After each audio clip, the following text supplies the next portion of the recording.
San Francisco International Airport was as chaotic as ever, announcements blaring over the intercom, passengers rushing through the gates, heavy suitcases in tow.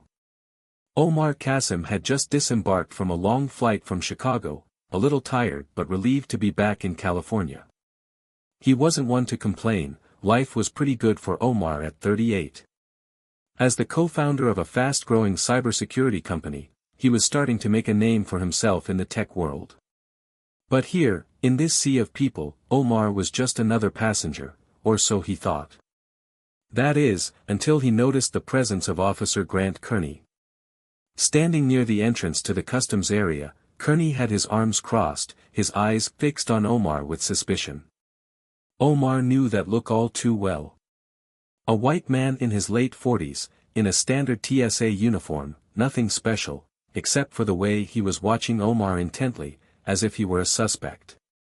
Omar tried to ignore him, walking toward the baggage claim. But when he got there, Kearney was there again, this time standing closer. Unease crept in, but Omar kept his cool. He checked his phone, pretending not to notice. "Excuse me, can I see your ID?" Kearney's voice rang out, short and official. Omar looked up, frowning. "Why?"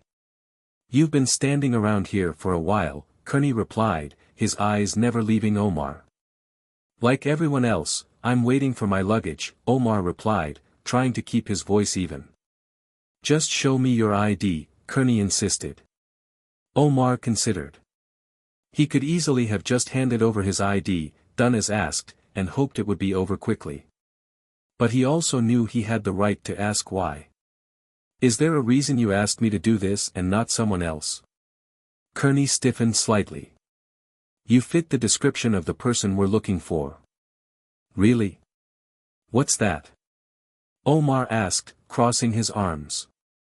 There was a long pause. Kearney tightened his belt, then said, "We can do this the easy way, or the hard way." "Hard, right?" Omari was no fool, he knew how this could go. Push too hard and things could get ugly, stay quiet, and Kearney walked away thinking, he could do this to the next person in the next. The question was how far Kearney was willing to take it. But before Omari could decide, someone else made the choice for him. A voice cut through the tension, "Excuse me, officer, is there a problem here?" Omari turned. A woman in a dark green jacket stood a few feet away, her phone picked up, and just like that, everything changed in a split second.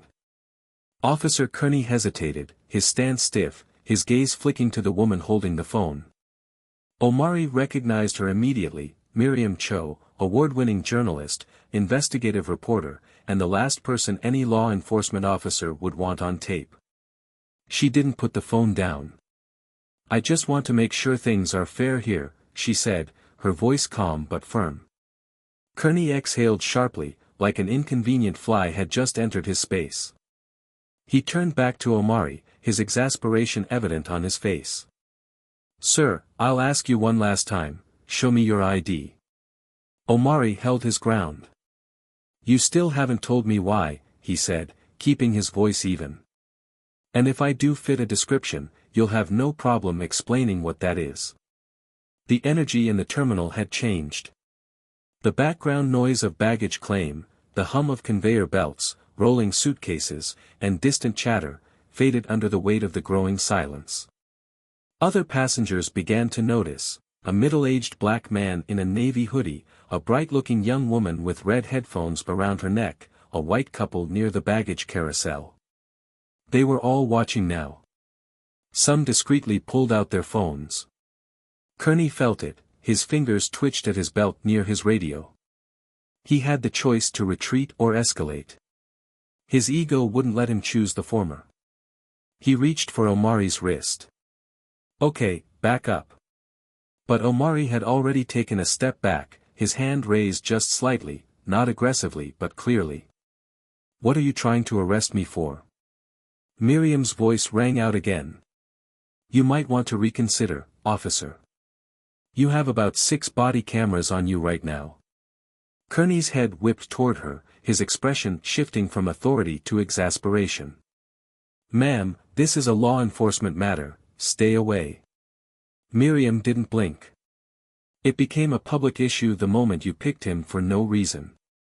More voices now, not loud but enough to make it clear this wasn't going to be swept under the rug. Yeah, why was he the only one being questioned, a nearby woman said. I saw the whole thing, a young man muttered. He just stood here. Kearney's face tensed, this wasn't how it was supposed to go. Usually when he was doing the checks, people complied. They bowed, answered his questions, and showed their papers, making things easier for themselves. But not today. Omari saw it in his eyes, the realization sinking in. Kearney had miscalculated. And then, just as the tension was on the brink, a new voice came from behind. Officer Kearney. The authoritative tone rang out from behind. Kearney turned, and so did Omari. A man in a gray coat and an airport security badge strode toward them. Rodney Finch, the director of airport security. Finch's gaze moved from Kearney's rigid posture, to Omari's calm but tense posture, and then to the crowd gathered nearby, his phone still recording. He understood the situation immediately. His gaze hardened to what was really going on here, and just like that, the tables began to turn. Officer Kearney, Finch said, his tone calm but sharp. What's the issue here? Kearney hesitated. This individual was acting suspiciously, he said, his voice clipped. He was lingering near baggage claim, and when asked to identify himself, he refused to comply. Omari exhaled through his nose. I refuse because you criticize me for no reason. I'm standing here like everyone else, waiting for my bags. Finch's expression darkened. He turned to Omari. Sir, I apologize for the inconvenience. Are you waiting for your checked baggage? Omari nodded once. Do you have a baggage tag? Without a word, Omari pulled out his phone, scrolled to the digital copy of his baggage claim, and held it up. Finch glanced at it, then turned to Kearney. Did you ask for this? Kearney didn't answer, because they both knew the truth. Finch exhaled heavily and turned to Omari. You're free to take your bag, sir. I appreciate your patience. Omari could have stopped there, could have just taken it and walked away. But something in him refused. This keeps happening, he said, his voice softer now but heavier. And the worst part? People like him never think about it. A ripple of murmur spread through the small crowd. Finch nodded slowly. I understand your frustration. No, you don't. Omari looked him straight in the eye, unblinking. But you can try. Silence. Kearney's face turned red, but his pride wouldn't let him back down. Omari didn't want an apology, not from him. He glanced at Miriam, her phone was still recording. She nodded slowly, her expression knowing. Kearney felt the weight of the consequences on his shoulders now. The public eye was on him, and in this day and age, that was more important than a badge. Finch exhaled through his nose, choosing his next words carefully. I'll review the footage. Officer Kearney, we'll talk later. Omari didn't gloat, because he didn't need to. The change had happened, and Kearney knew it. Kearney stood stiff as a board, his face darkening, whether from anger or realization. He'd lost control of the situation, and it was obvious. But letting go had never been in his nature. You're making a mistake, Kearney muttered, his voice so low Finch almost couldn't hear it. Finch's expression didn't change. The only thing I see wrong is an officer using his badge to harass someone who's just doing their job. A few people in the crowd murmured agreement. A woman nearby shook her head, whispering something to her friend. The noise grew louder, a protest whistle sounded. Omari had seen these scenes before, but he'd never been on this side of it. Usually, the system protected itself. Not today. Miriam stepped forward, lowering her phone but leaving it on record. Officer Kearney, do you have a statement to make? For the record. The way Kearney's head turned toward her was as if he'd been slapped. His hands clenched into fists, his lips opening and closing, his jaw tense. But what could he say? Any words he said now could, and would, be used against him. Finch didn't let the silence linger. "Kearney, you're fired. Report to my office after your shift." Omari could see the way Kearney's pride and training battled inside him. The instinct to maintain control wrestled with the harsh reality that he had nothing left. For a moment, Omari wondered if Kearney would protest, but he didn't. Kearney backed away slowly, his eyes glancing at Omari, a flash of resentment. Omari returned the look, not anger, not triumph, just recognition. This moment would haunt Kearney longer than Omari. Without another word, Kearney turned and walked away. As soon as he was gone, the energy in the air shifted again. Someone let out a breath they'd been holding. A man in a plaid shirt chuckled, shaking his head. A woman in a leather jacket muttered, "Good timing." And then, the crowd began to disperse. Omari relaxed his shoulders, exhaling slowly. The tension that had been gripping him for the past 10 minutes finally began to melt away. Miriam stepped closer. "Are you okay?" Omari nodded wearily. "Yeah. You handled it well. I shouldn't have to handle it at all." Miriam's lips pursed, but she didn't object. Finch cleared his throat. "Mr. Kasim, again, I'm so sorry. If you want to file a complaint, I'd be happy to help." Omari shook his head. "No need." Finch blinked, silent. Omari's voice even shook slightly as he walked out of the airport. This would have been handled differently, but Finch didn't ask what he meant, he didn't have to. The world was watching. By the time Omari walked out the airport doors, the video was online. Miriam didn't waste a second. Within minutes, the footage had been uploaded, clipped, and shared across multiple platforms. The video, titled "Racism in Lax, Officer Harassing Innocent Man," quickly went viral. Omari barely had time to catch his breath before his phone started vibrating. First a text from a business associate, "This is blowing up, man." Then a call from a close friend. Then a journalist from a major news outlet wanting a statement. Omari sighed, he hadn't planned for this. He just wanted to get home. But now, this was bigger than him. Miriam walked beside him as they headed toward the arrivals area. "The clip has hit 50,000 views, she said, checking her phone. "Give it a few hours and it'll hit 6 figures. Omari ran a hand over his face. "I didn't even do anything." That's exactly why people are angry. Miriam wasn't wrong. The comments started rolling in. "This is why we need accountability in law enforcement. How many times has he done this and gotten away with it? Kudos to the guy for keeping his cool." "I wouldn't keep my cool." Omari took a deep breath. He wasn't the first person this had happened to. The only difference this time was that people saw it. Meanwhile, Kearney was drowning.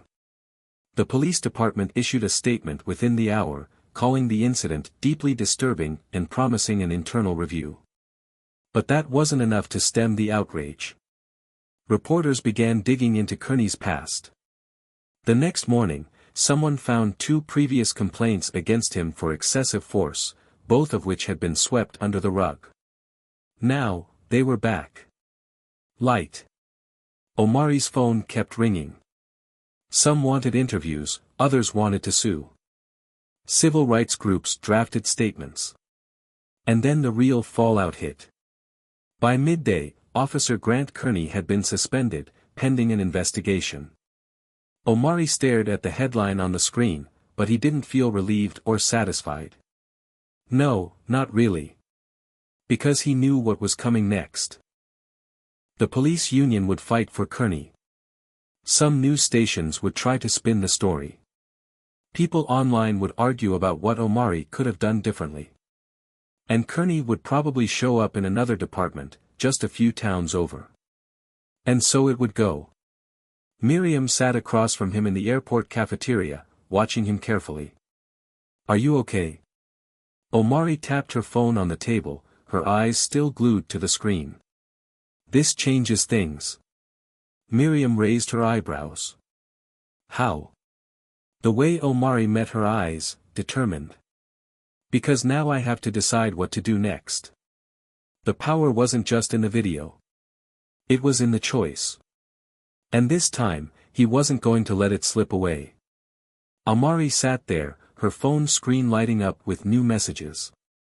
Each time it vibrated, a different story appeared. His face was everywhere. News, social media, commentary. But this wasn't really about him. Not really. He scrolled through his inbox, which was overflowing with messages. Some from old college friends. Some from strangers thanking him. Sharing their own experiences. "This happened to me last year at an airport in Chicago. I filed a complaint, but it didn't work out. My brother had a similar experience, but he wasn't as lucky. They arrested him for resisting arrest. Thank you for standing your ground. We see this all too often." Omari sighed. He had options. An interview? A podcast? Legal action? But would that change anything? He looked out the window. Cars streamed down Century Avenue, the relentless rhythm of a city that never stopped. But Miriam's voice echoed in his mind. "You handled it well. But what else did he do besides survive?" Omari's fingers hovered over the keyboard. Then he began to type. "I didn't want to fight today. I was just trying to get home." But what was important about moments like these? They were reminders that silence won't stop it from happening again. This wasn't the first time. And it won't be the last. Maybe, just maybe, if we keep the cameras rolling. Keep the pressure on. Keep demanding change. One day, someone will reach a breaking point. And just like that, the story is no longer his. It belongs to everyone who's watching. Because awareness isn't enough. It's time for accountability. This happens more often than we think. And those on the receiving end of injustice often don't have the platform to fight back. If you believe that those in power need to be held accountable, continue the conversation. Keep speaking up. Keep demanding better. And if you've been through something similar, share your story. Because the brighter the light, the harder it is to hide from the darkness.